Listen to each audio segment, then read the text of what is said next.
যে বাংলাদেশের জন্য বিগত 9টি বছর শ্রম দিয়েছি, মেধা খাটিয়েছি।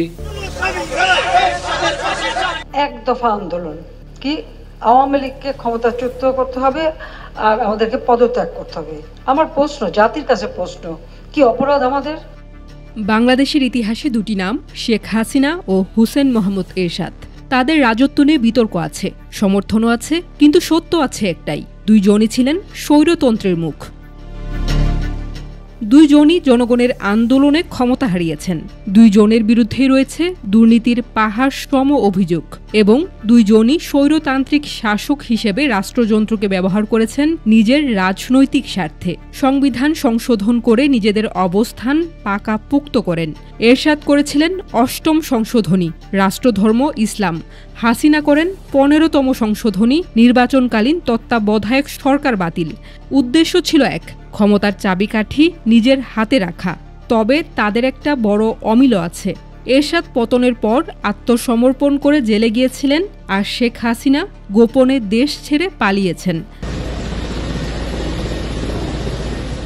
না, এটা কোনো গল্প না, এটা কারো চরিত্র হনন না, এটা ইতিহাস, জ্বলন্ত দলিল সম ইতিহাস, যা থেকে আমরা শিক্ষা নিতে পারতাম। কিন্তু দুর্ভাগ্যবশত ইতিহাসকে আজও উপহাস করা হয়। 1986 সালের 31 আগস্ট লন্ডন অবজারভার এর প্রতিবেদন love and dishonesty in the world's poorest country, তাতে বলা হয় এরশাদের নামে যুক্তরাষ্ট্র ও সুইজারল্যান্ডে সঞ্চিত অর্থ ছিল প্রায় 15 কোটি মার্কিন ডলার, যা প্রায় 540 কোটি টাকা।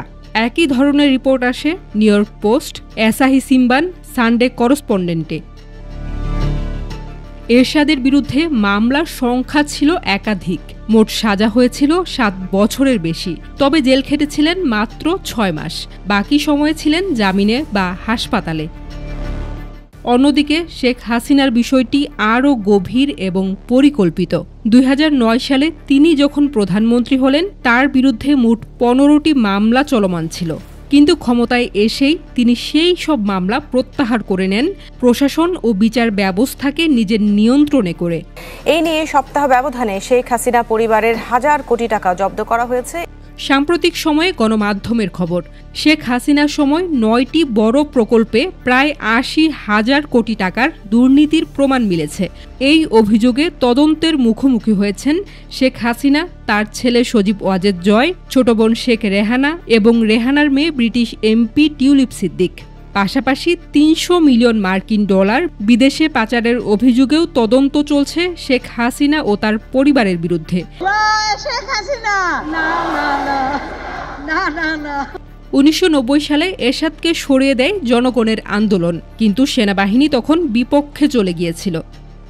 2024 সালে শেখ হাসিনার পতন ঘটে একইভাবে।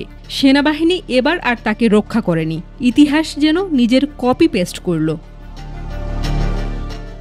রাজনীতিতে টিকে থাকতে এরশাদ যেমন বিরোধী দলের নেতাদের লোভ দেখিয়ে নিজের দলে ভিড়িয়েছিলেন, হাসিনাও ঠিক তেমনিভাবেই নির্বাচন পূর্বে বিএনপির শাহজাহান ওমর, কল্যাণ পার্টির মোহাম্মদ ইব্রাহিম এমন অনেককেই দলে টানেন। এই দুই শাসকের মধ্যে মিল শুধু দুর্নীতিতে নয়, মানুষ হত্যার ক্ষেত্রেও একই নিষ্ঠুরতা। এরশাদের সময় রক্তের বন্যা বইয়ে দেয়া হয়েছিল। চট্টগ্রাম, খুলনা, ঢাকা ছাত্র শ্রমিক রাজনৈতিক কর্মীদের উপর চলেছে গুলিবর্ষণ। 1988 সালের 24 জানুয়ারি চট্টগ্রামে পুলিশের গুলিতে নিহত হয় 24 জন। হাসিনার আমলেও সেই ইতিহাসের পুনরাবৃত্তি ঘটেছে। শুধু 5 আগস্টের আগেই নিহত হয়েছেন অন্তত 1400 মানুষ। এরশাদ ক্ষমতা হারিয়ে জেলে গিয়েছিলেন, সাজা পেয়েছিলেন আদালতে, তবে তারপরও রাজনীতিতে ছিলেন। এমপি হয়েছেন একাধিকবার। 90-এর পর জাতীয় পার্টি ছোট হলেও টিকে ছিল, কিন্তু হাসিনার পরিণতি, তিনি পালিয়েছেন। তার দল আওয়ামী লীগ আজও পথহারা, কেউ জানে না কি হবে তাদের ভবিষ্যৎ। এরশাদ ইতিহাসে জায়গা করে নিয়েছেন, অন্তত একটা জায়গায়। তিনি দোষ স্বীকার করে শাস্তি মেনে নিয়েছিলেন। শেখ হাসিনা চোরের মতো পালিয়ে গেল, কিন্তু ইতিহাস পালিয়ে বাঁচে না, ইতিহাস লিখে রাখে। একদিন ঠিকই সেই হিসাব বুঝিয়ে দেয়।